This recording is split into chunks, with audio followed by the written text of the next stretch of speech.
안녕하세요. 숨겨진 추악한 진실을 알고 남편이 가장 두려워하던 복수를 마친 후 이혼한 30대 여자입니다. 전 다른 사연들처럼 시집살이를 했다거나 결혼 생활이 고되지도 않았어요.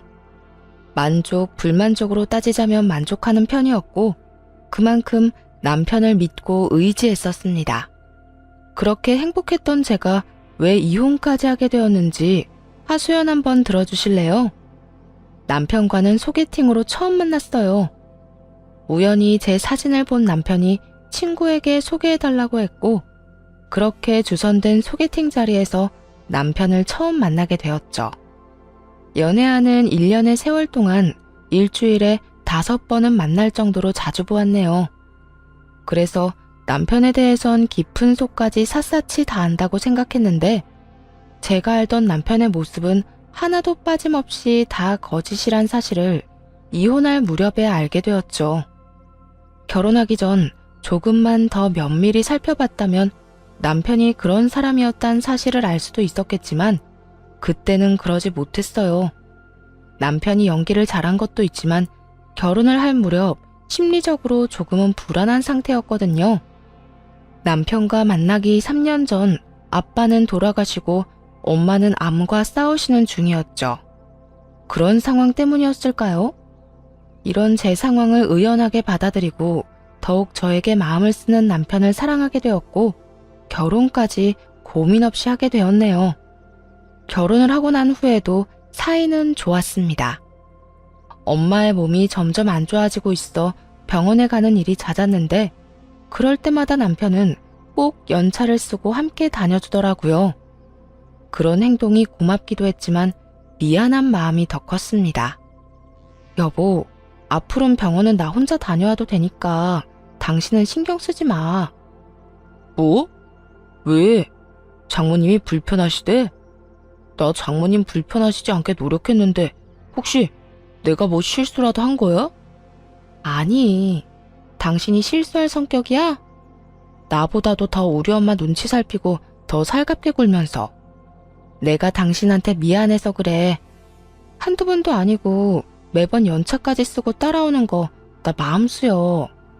아, 물론 고마워. 고맙긴 고마운데 혹시나 당신 일에 지장 생기는 건 아닌가 싶은 마음에 내가 마음이 편치 않아. 그런 말이 어딨어. 사위도 자식인데 자식된 돌이 다 하려는 것 뿐이니까 당신도 신경 쓰지 마. 회사에도 사정 잘 설명해둬서 다 이해해주는 분위기고 말이야. 그렇다고 하면 다행이긴 한데 괜히 당신까지 고생시키는 것 같아서 미안하네. 오호, 그런 소리 하지 말라고 해도 다 내가 좋아서 따라오는 거니까 당신은 그런 신경 쓸 시간에 장모님이나 더 신경 써드려. 진심으로 고마워, 여보. 이렇게 배려해주는 건 남편뿐만이 아니었어요. 시모 역시 친정 사정을 이해해주며 남편에게 늘 이런 말을 하시곤 했죠. 여자한테 친정엄마의 존재는 남자들이 생각하는 그 이상이야. 그러니까 아들이 좀 힘들더라도 유진이 많이 배려해주고 집안일에도 아들이 좀 더 신경 써주고 해. 장모님도 자주 찾아뵙고 말이야. 그렇지 않아도 그렇게 하고 있거든. 그런데 엄마는 누구 엄마야? 매번 볼 때마다 집사람 편만 들고 나 진짜 서러워지려고 그래? 서러워도 하는 수 없어, 이 녀석아. 너 하나 보고 우리 집에 시집 온 유진이 우리가 신경 써야지 누가 신경 쓰겠어? 하물며 엄마까지 저리 아프니 유진이 마음이 얼마나 힘들 거야. 그럴 때일수록 남편이 잘해야 하는 거야. 알겠어? 알겠어. 내가 엄마 며느리 힘들지 않도록 알아서 잘할 테니까 잔소리 좀 그만하세요. 아들 귀 따가워요. 잔소리가 아니라 다 필요한 말이야. 유진이 너는 집안일은 신경 쓰지 말고 사돈 어른이랑 시간 많이 보내도록 하려무나. 그리고 병간호하는 사람이 잘 먹고 튼튼해야 하니까 먹고 싶은 음식 있으면 나한테 말하고. 알겠지?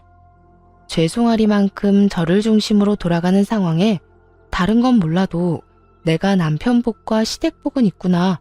그런 생각이 절로 드는 그런 생활이었네요. 그러던 어느 날 시댁에서 좋은 소식이 들려왔습니다. 그건 바로 시모의 재혼 이야기였는데요. 오래전 사별을 한 시모에겐 만나는 분이 계셨는데 노인정을 오가다 좋은 마음으로 만나게 되었다며 저희와 여러 번 식사도 한 적 있는 분이었어요. 늘 화려한 차림의 시모와는 달리 늘 수수한 모습의 할아버님은 인자한 미소가 인상적인 참 좋으신 분이었죠. 그런 분과 결혼까지 할 생각이라고 하니 저 역시 안심이 돼서 좋더라고요. 그런데 결혼 이야기가 오가면서 다른 문제가 생겨났습니다. 우리 그냥 살림만 합치는 게 아니라 시까지 치를 예정이란다. 나이 먹어서 시까지 올리는 게 창피하긴 하지만 이번이 아니면 웨딩드레스 한번 입어보지 못하고 저 세상 가게 생겼으니 창피해도 제대로 된 결혼식을 하고 싶구나. 네, 어머님. 알겠어요. 그러면 홀 알아볼게요. 손님은 별로 없을 테니 작은 홀로 알아보면 될까요? 아니, 손님이 없어도 큰 곳에서 성대하게 하고 싶구나. 말했잖니. 처음 하는 결혼식 제대로 하고 싶다고. 이런 내 마음 이해하지? 조금 당황스럽긴 했지만 거기까진 이해하려고 했어요. 늘 돌아가신 시부와 제대로 된 결혼식도 없이 사셨다고 하니 같은 여자로서 그 마음이 이해되지 않는 것도 아니었죠. 그런데 그것이 문제가 아니었죠. 시모는 다 생략하기로 했던 혼수 비용을 돈으로 요구하기 시작했습니다. 예, 그때 말했다시피 너희 가정 가구는 있는 거 그대로 쓰기로 했으니까 그 비용을 나에게 다오. 네? 그러니까 돈을 달라는 말씀이시죠? 그래, 많이는 필요 없고 한 3천만 원 정도면 적당하겠구나. 어차피 가정 가구랑 이것저것 하다 보면 그 돈 깨지는 건 일도 아니었을 테다. 생략할 거 다 생략하고 내 비상금으로 쓰려고 하는 거니까 나 결혼하기 전까지 돈 마련해서 내 통장으로 넣거라. 하고 다니는 건 재벌집 사모님 못지 않으면서 그것과 달리 시무는 가진 것이 없었습니다. 시댁도 월세였고 그렇기에 남편이 결혼을 할 때도 도움을 줄 순 없는 형편이었죠. 그런 상황이니 남편이 그나마 모은 돈을 저와 결혼하며 모조리 써버렸고 시모가 원하는 3천만 원이 남편의 수중에 있을 리가 없었어요. 즉 시모의 말뜻은 그 큰 돈을 저에게 다 내놓으란 말이었죠. 어머님, 저희한테 그런 큰 돈이 어디 있어요.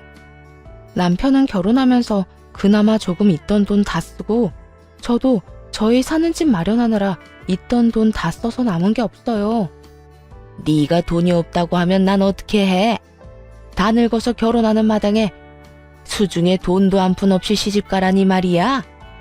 너 내가 기도 못 펴고 사는 꼴을 보고 싶은 게야. 그리고 너희가 어제 결혼한 것도 아니고 결혼한 지가 언젠데 그동안 모은 돈이 없단 말이니? 혹시 사부인 병원에 네 돈으로 해결하고 있는 건 아니지? 당황스럽더군요. 시댁과는 달리 생전에 아빠가 모아둔 돈이 꽤 되기도 했고 엄마가 가지고 계신 건물도 두 채가 있었던 터라 병원비를 비롯해 엄마의 생활비 정도는 제 도움 없이도 충분히 해결할 수 있는 상황이었습니다. 정확히는 알지 못하겠지만 저희가 친정 도움을 받으면 받았지 엄마가 저희 도움을 받지 않을 형편이란 걸 시모도 잘 알 텐데 저런 말까지 하니 순간적이지만 말문이 막히더군요. 아시다시피 병원비 정도는 엄마가 충분히 해결하실 수 있어서 제가 금전적으로 도움드린 것은 없어요, 어머님. 결혼하고 제가 번 돈은 집 마련할 때 낸 대출금 갚느라 썼고요. 남편은 지난달에 차 바꿔서 그런 돈이 없는 거예요. 어머님이 생각하시는 그런 상황 아니니까 그런 걱정은 하지 마세요. 그제야 시모는 저의 반대에도 불구하고 남편이 우겨서 샀던 자동차가 생각난 듯 인상을 확 구기더라고요. 그 당시 시모도 남편의 의견을 지지하고 나섰던 터라 저는 남편과 저의 돈에 대해 문제 삼지 않았죠. 그 대신 말도 안 되는 소리로 저를 다시 한번 황당하게 만들더군요. 그러니까 나 시집 갈 때 줄 돈이 한 푼도 없다. 이 말이니? 너만 믿고 있었는데 어떻게 해? 그래, 대출이라도 받아서 주면 되지 않니? 이윽고 시모는 대출까지 입에 올리며 떼를 쓰기 시작했고 낯선 시모의 모습이 어이가 없었습니다. 하지만 그런 일이 있기 전까진 워낙 잘 대해주셨던 터라 그 모습이 시모의 본성이란 생각보단 결혼을 앞두고 조금 예민하신가 보다 하고 생각했어요. 그래서 같이 화를 내기보단 시모를 잘 설득해 보려 했죠. 당장 목돈이 필요하신 것도 아닌데 대출까지 받을 필요가 있을까요? 생각보다 이자 갚아나가는 게 쉬운 일도 아니더라고요. 그냥 필요하신 일 있으면 그때그때 말씀해 주세요. 형편되는 대로 보태드릴게요. 목돈을 가지고 있어야 내 마음이 든든할 것 같아서 그런다니까. 늙으면 늙을수록 돈을 쥐고 있어야 한다는 내 말은 어디로 들은 게야? 그까짓 이자 버는 돈으로 갚아 나가면 될 것 아니니? 그러니까 당장 필요한 돈도 아닌데 왜 아까운 돈을 은행에다 내다 버려야 하냐고요. 차라리 그 돈 아끼고 모아서 나중에 진짜 필요할 때 쓰는 게 좋지 않겠어요? 대신 이번에 시집 가실 때 어머님이 갖고 싶다고 하셨던 돌침대 사드릴게요. 다른 건 생략해도 신혼부부 첫 침대인데 쓰던 거 쓰긴 그렇잖아요. 돌침대? 그것도 한두 푼이 아니라던데 그 돈은 있는 게야? 네, 그 정도는 마련할 수 있어요. 마침 제가 선물해드리려고 몇 가지 봐두고 있거든요. 더 알아보고 제일 괜찮은 걸로 사서 어머님 결혼식 날에 맞춰서 보내드릴게요. 그 말에 시모는 불만 가득한 혼잣말을 하긴 했지만 더는 돈 이야기는 꺼내지 않더라고요. 어쨌든 상황은 잘 마무리되었지만 마음 깊은 속 한켠엔 시모에 대한 찝찝한 마음이 사라지지 않았습니다.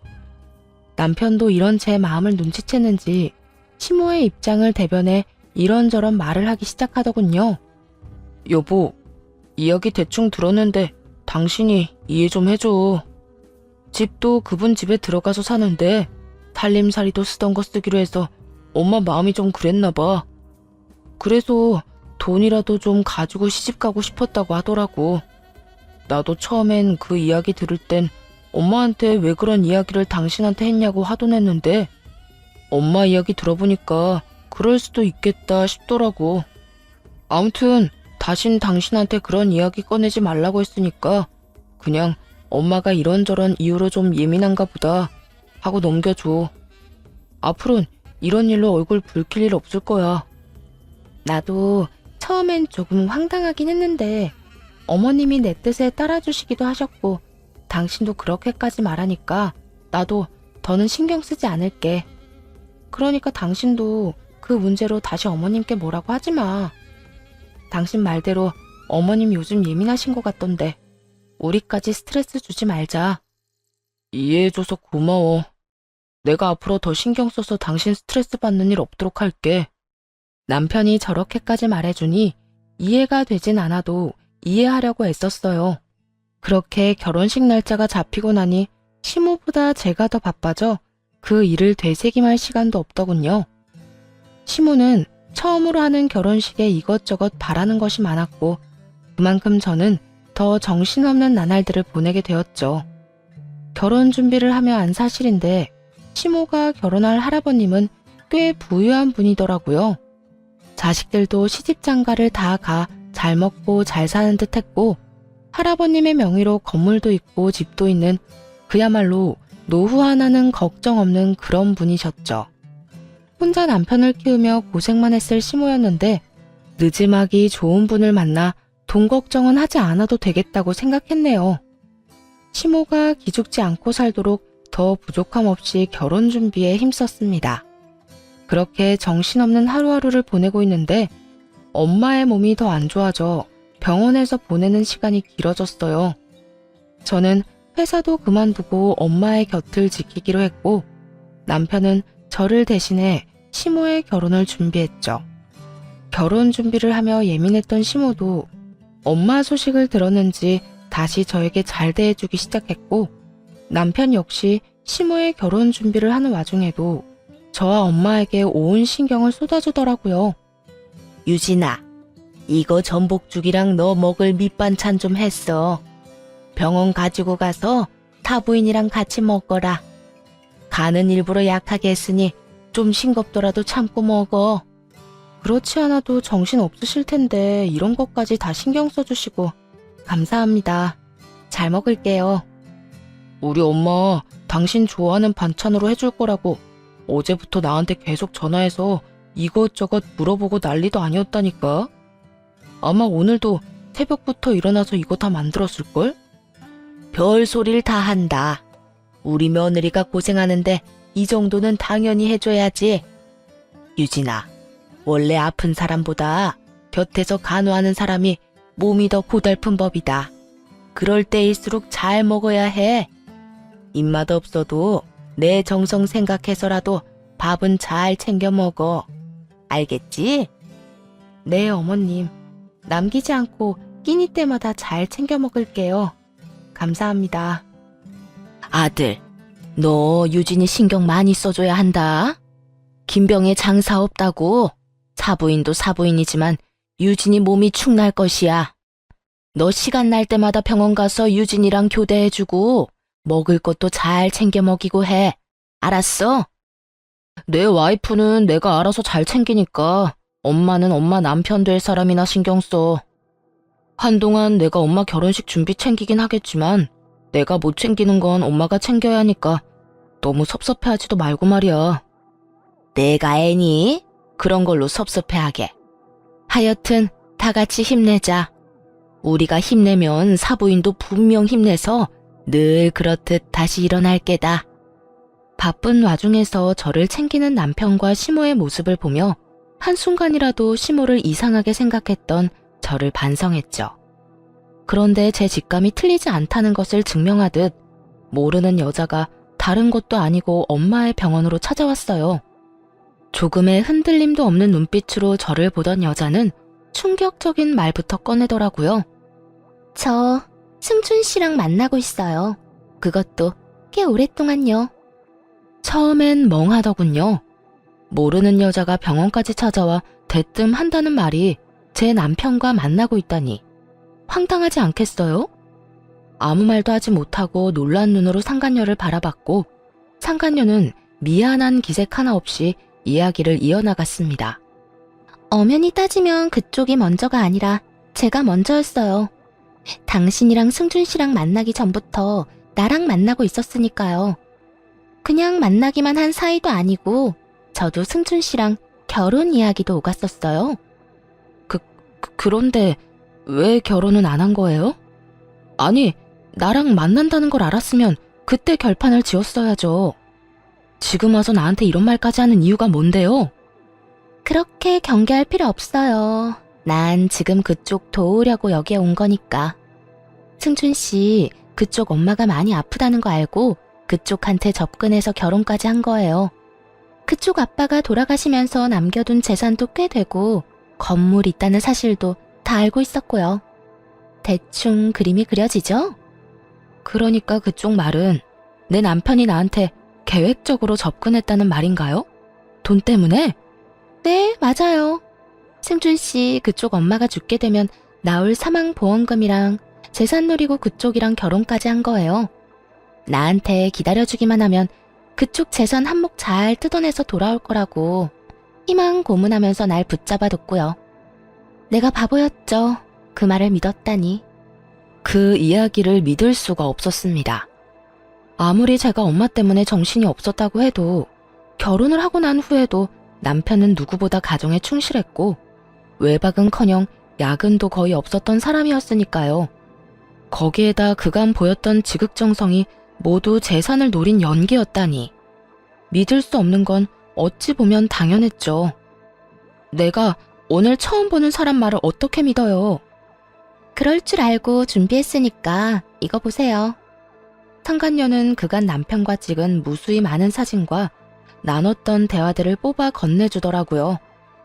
믿기지 않던 상간녀의 말은 모두 사실이었어요. 많이 보아도 20대 초반부터 시작된 두 사람이 함께 찍은 사진은 제가 아는 남편의 모습을 거쳐 최근의 모습까지 남아있더군요. 제 앞에 서 있는 상간녀와 함께 말이죠. 그리고 두 사람의 대화에는 구체적인 계획도 세워져 있었는데 그제야 제가 아는 남편의 모습은 다 거짓이었단 실감이 나더군요. 우정아, 일단 좀 기다려줘.